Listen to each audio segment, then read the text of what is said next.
Welcome to the Pimp Your Brilliance podcast with Monique Malcolm, a show about creative people leveraging their brilliance to create their own opportunities. I aim to show you what's really possible when you shut down the chorus of fear and lean into your genius zone. You can learn more about this show and subscribe for updates by visiting keepchasingthestars.com/podcast. Hey, Brilliant Squad. Thanks for tuning in to another episode of Pimp Your Brilliance. If you are new here, welcome. I'm your host, Monique Malcolm, and the Pimp Your Brilliance podcast is a show for side hustlers, creative entrepreneurs, solopreneurs, pretty much anyone who is looking to create their own opportunities and make money by leveraging their ideas, their talents, and their skills. This is episode number 77, and if you want to find show notes, you can find them at pimpyourbrilliance.com/77. Before we jump into today's episode, I want to let you guys know about a new challenge I have for you. So it's going to be kicking off January 20th, and here's the thing. I get asked so many questions about productivity.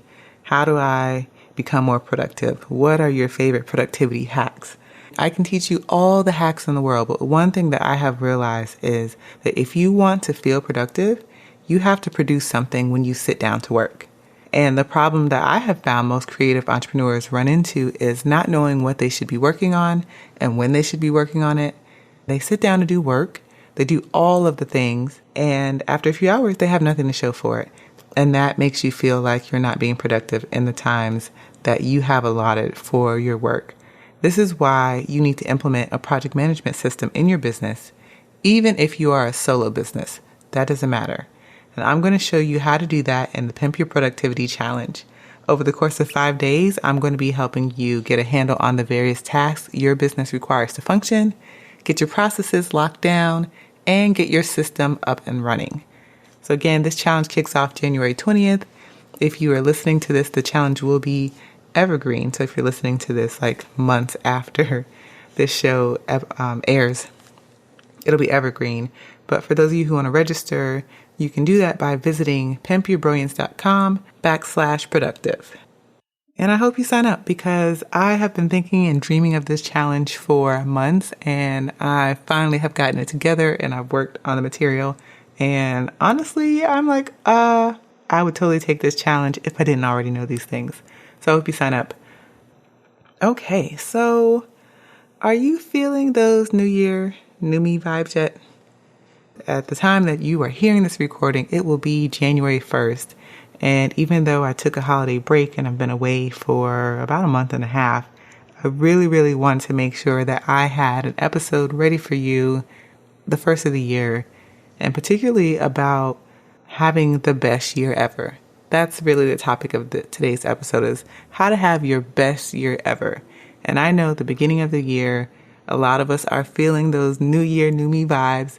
There's always somebody sassy that's like, oh, those New Year, New Me people showing up, those New Year's resolution people showing up in the gym. And I'm just like, screw all that negativity. Why are we not thinking about how we can have our best year ever? And I've given this a lot of thought over the past month and a half. Like, what would it take to have my best year ever? What would I need to do? What would I need to commit to? And I started jotting down a few notes, and I have about 8 tips. They're not steps. They're tips. They're things that I think you should either think about, or they're things that you actually need to be doing in order to have the best year ever, whatever that is for you.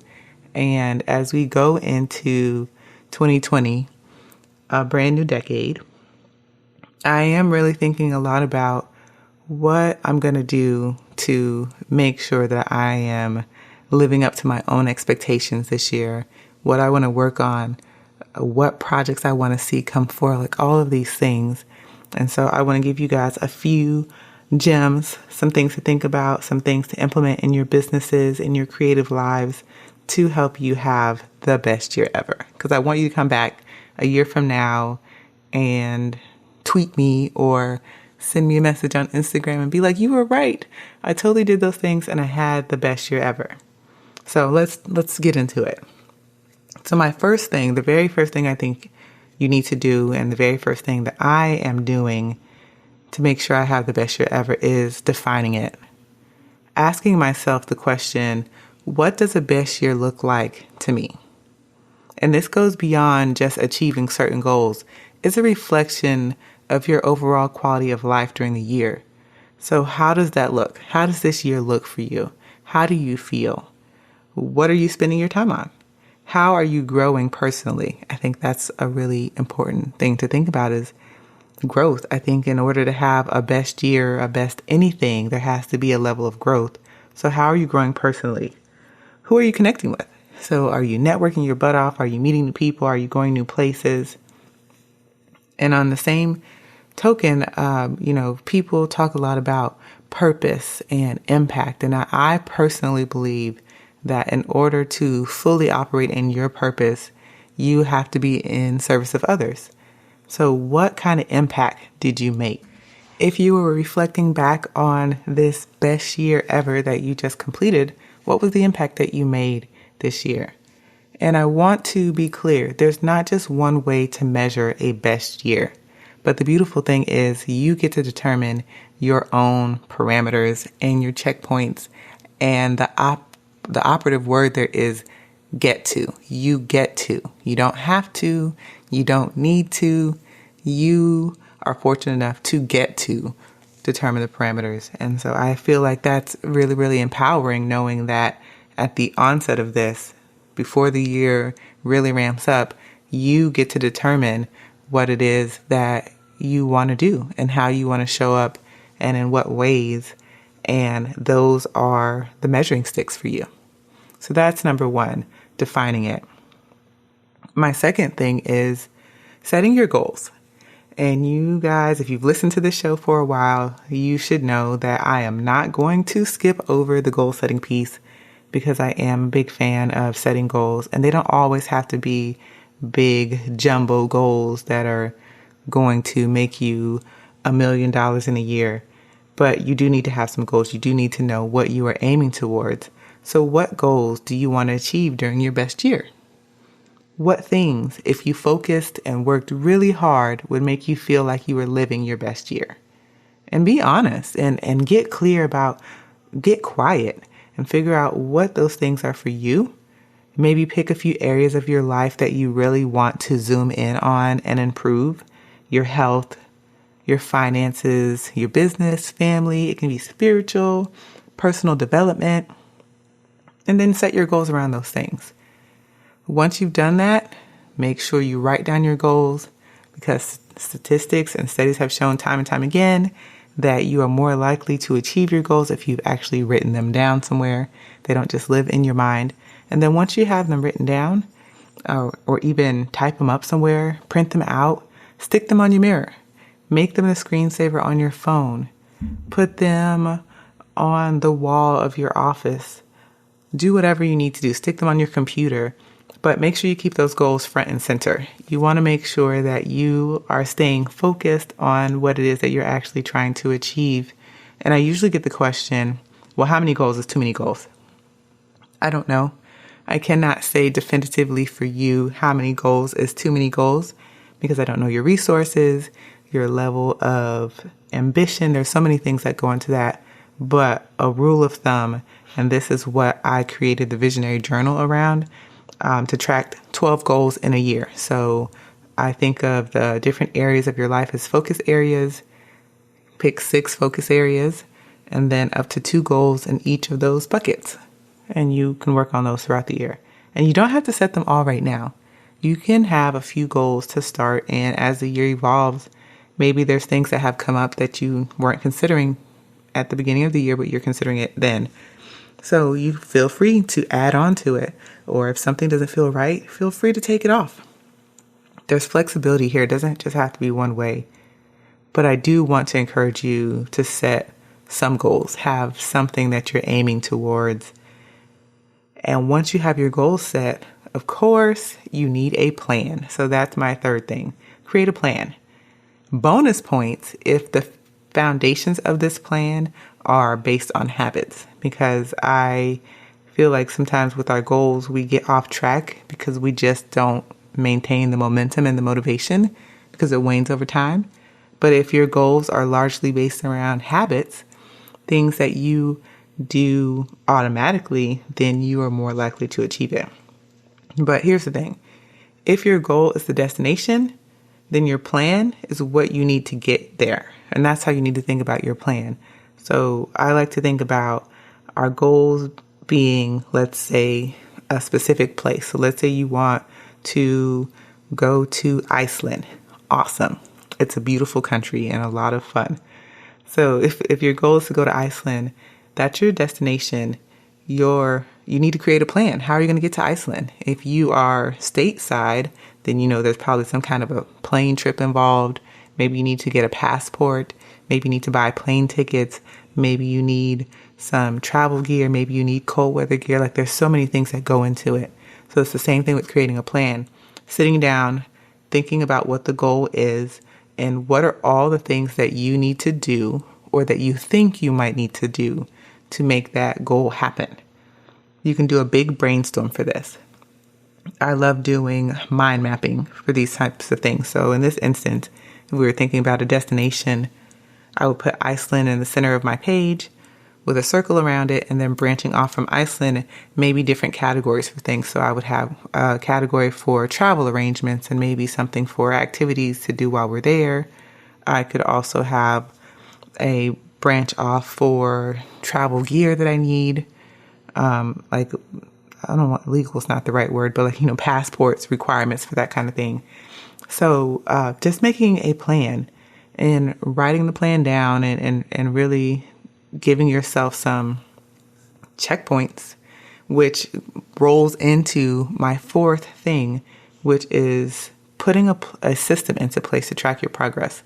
So number 3 is create a plan. Number 4, put a system in place to track your progress. And that's the purpose of this challenge that I was telling you guys about at the beginning of this episode, the Pimp Your Productivity challenge. But you need a system. Doesn't matter if you're a solopreneur.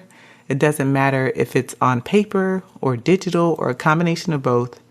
But you need to find a system that you are willing to commit to and make using it a part of your regular routine, especially as a creative business owner. It's even more important if you are a content creator. And let's face it, at this point, pretty much all of us are content creators, even if we're not podcasters, even if we're not blogging yet, even if we're not creating YouTubes. Are you creating tweets? Are you creating Instagram posts? Are you creating videos on TikTok?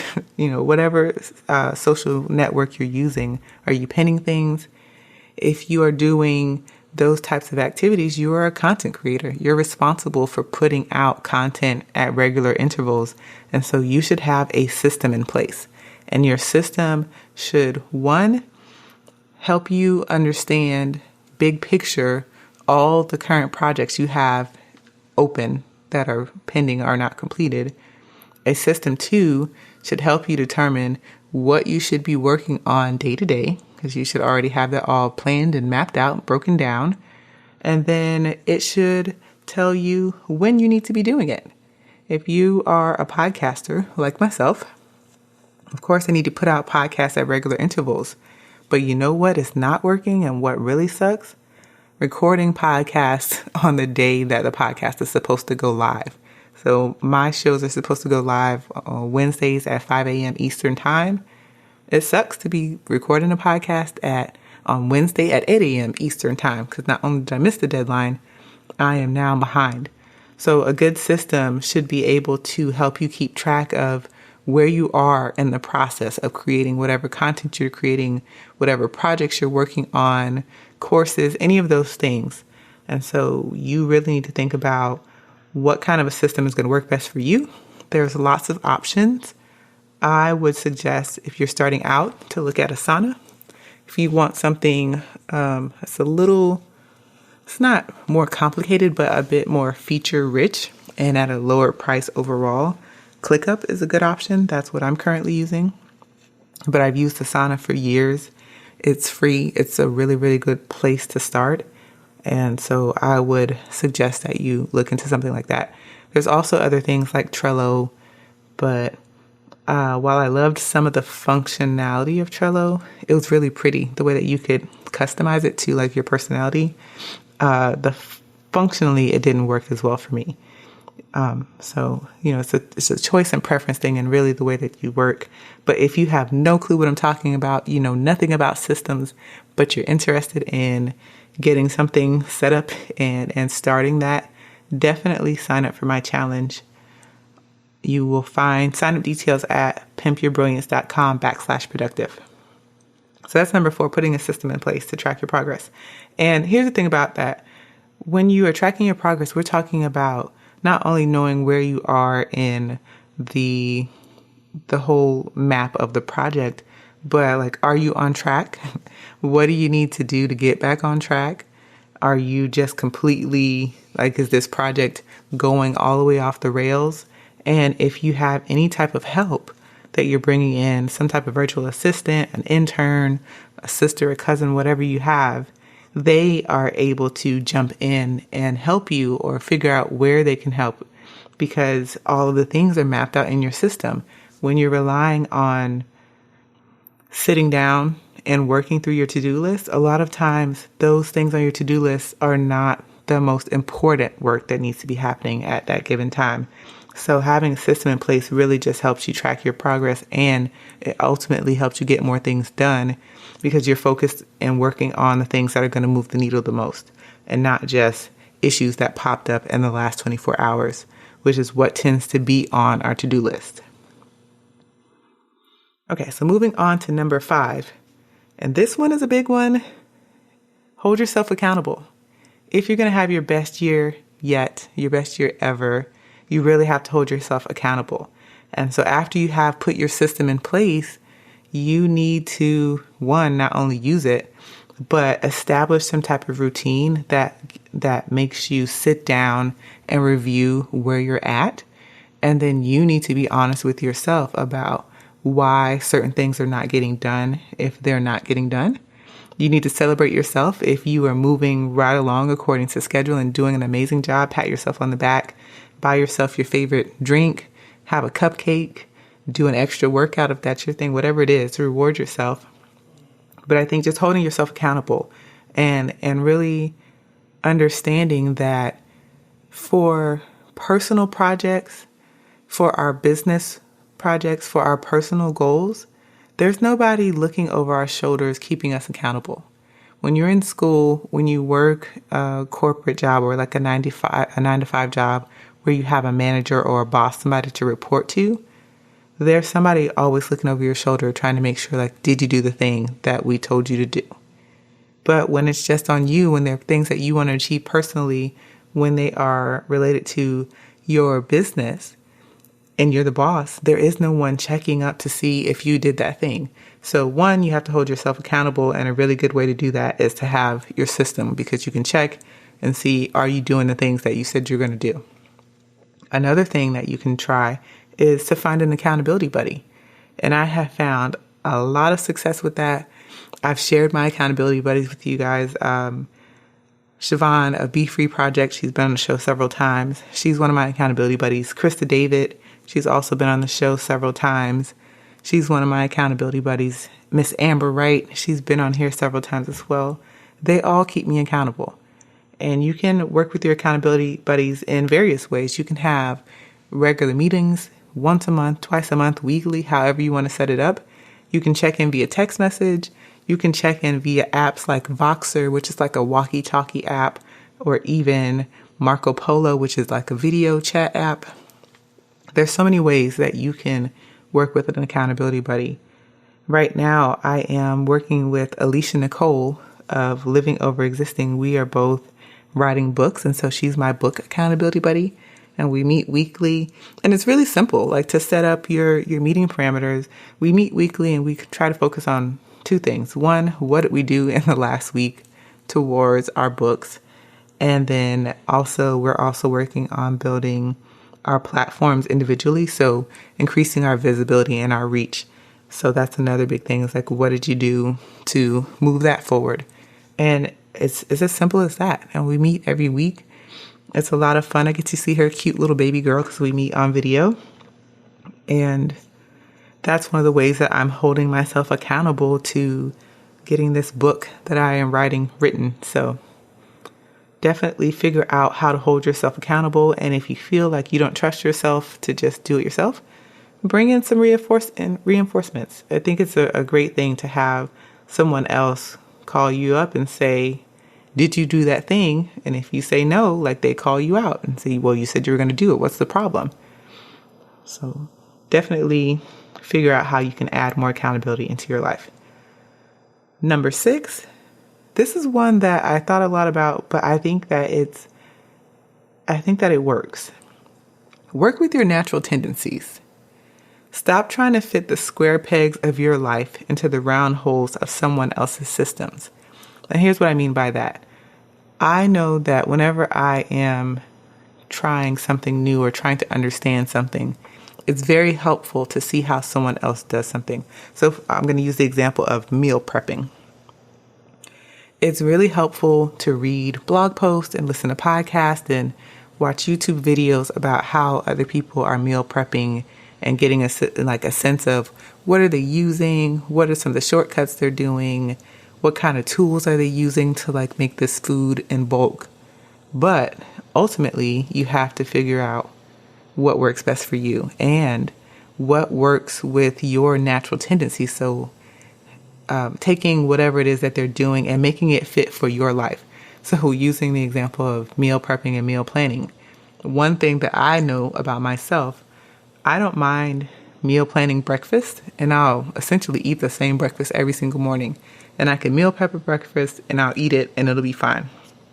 Where I struggle is with lunch because I don't know. For me, I want a lunch that's warm and tasty, and there's just all of these things. And I know that they're only in my mind, but instead of meal prepping for myself a whole week's worth of lunch, that has not worked for me because I'll meal prep it and by Wednesday, I'm not eating it anymore. I'm just on the way home from picking up my son from school, I'm going to get sushi, or I'm going to the Thai place and getting fried rice.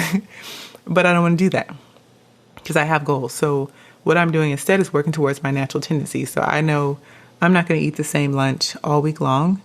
And I don't know, in the middle of the week, the food that I've meal prepped on Sunday just starts to taste weird, doesn't look right, and all of these things throw me off. So prepping just 3 meals at a time, yeah, I have to stick in an extra day of prepping and cooking, but I don't mind that because then I can switch up whatever the meal is for the midweek, and that food is fresher and it tastes better, and I just have more success.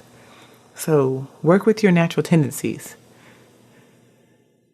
It's really great to get examples of how other people are doing these things, and then taking those examples and how they're doing it and figuring out where are you on this spectrum? Are you want to follow this system super rigid, exactly the way that person did it? Or do you want to adapt it to things that are going to work better for you so that you have more success? And I think working with your natural tendencies is going to give you more success. So if you're a person who feels like you don't care about eating the same thing every day, and you really like the convenience of cooking one time and eating for the rest of the week, meal prep like those people on YouTube. If you need something in between, adjust it to work for you. And don't worry about it. If it works for you, it works for you. And that's all that really matters.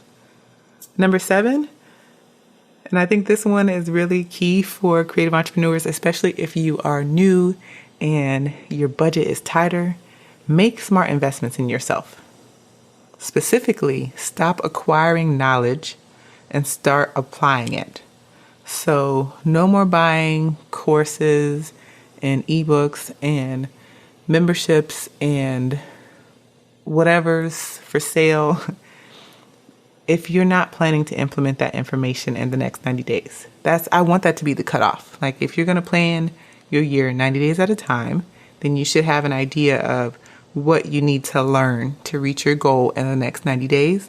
So if you're going to invest in some type of course or anything, information product, make it be something that you're going to implement in the next 90 days. If it's longer than 90 days, you don't need it yet, the timeline's too far out, leave it where it is. Don't get caught up in those fast action, limited time offers. Just don't do it, because I know personally I've done this, and I know everybody does this. It's not even just a some people thing. We all do this. Just hoarding information and acquiring information and then doing nothing with it. And that's pointless. If you don't have a plan or a way to implement that knowledge in about 3 months, then you don't need it yet. You can wait. There will be something else on the market. It'll probably be fresher and newer and more updated, and you'll get it then. But save your money. Be smart with your investments and just invest in things that you need right now. And then my final thing about having your best year ever is to dump perfection for performance. And I think this is about giving yourself some grace. It doesn't need to be perfect. The year doesn't need to be perfect. The thing that you want to launch does not need to be perfect. What you're doing, if you want to lose weight, you don't have to be perfect with your meal prepping. But are you performing? Are you still moving forward? Are you still making progress? That's what you need to be looking at. Not these artificial, inflated ways of checking performance. Don't let perfection be the thing that blocks you and stops you from living the life that you want to live in this coming year. Perform, produce, make progress. Make sure that you are continually doing something every day that's getting you closer to what you want. And don't worry about if sometimes it's ugly in the process. Sometimes it will be. Sometimes, you'll nail it and sometimes you won't. But either way, as long as you're moving forward, that's all that really matters. So dump perfection, break up with perfection, and focus on performing, on moving forward, taking the baby steps and continuing to go to the place that you're trying to get. And that's really it. So to recap, it's eight things. So my first, like I said, define what your best year looks like for you, and use those to determine your parameters and your checkpoints. Set some goals. So just figure out what you're aiming for, pick a couple of things to focus on, and write them down and make sure you keep them front and center, somewhere that you see them all the time so you don't forget what you're working on. Put them in your system once you get that established. Number 3, create a plan and just work that plan. So figure out what you need to get there and do those things. 4, put a system in place to track your progress. Paper, digital, doesn't matter. Just commit to a system and doing regular progress reviews in that system. Holding yourself accountable, whether it's with your system or with an accountability buddy. Just make sure that you're doing whatever you need to do to be accountable to what you said you're going to do. Work with your natural tendencies. So stop trying to fight how you are naturally and trying to imitate somebody else's system. Figure out how to make that system fit the way that you are. Making smart investments in yourself. No more buying courses and letting them die in the digital dungeon of your computer. Okay? Implement the information that you are purchasing, or else don't buy it.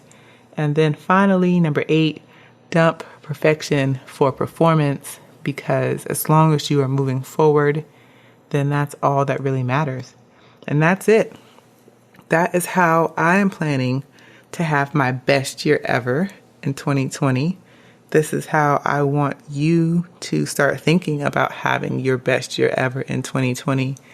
And mostly, I just want you to go out there, to show up, to show out, to stop letting fear have all the fun, to stop getting caught up in comparison, to stop letting things that you feel you don't have stop you from starting. Just start. I promise you don't have to know the full game plan right now. It's enough to know the next 3 steps. Shoot, it's enough to know just the very next move. You don't have to know all of the things right now for this to work, but trust and believe that it will work. Be intentional. Set your intentions every day. Build some new habits that are going to help you continue to be the best version of yourself. And I just want to wish you the best year ever. Honestly, that's what I want for you. I want this to be a year full of abundance and everything that you want and all the things that you don't even know that you need yet. That's what I want for you. So there you have it. I have one special request though before we sign off. If you know someone who would benefit from this episode, please share it with them. Sharing is caring, and it also helps me in the back end with growing the show. So I appreciate that. And you guys, until next time, go out there and pimp your brilliance.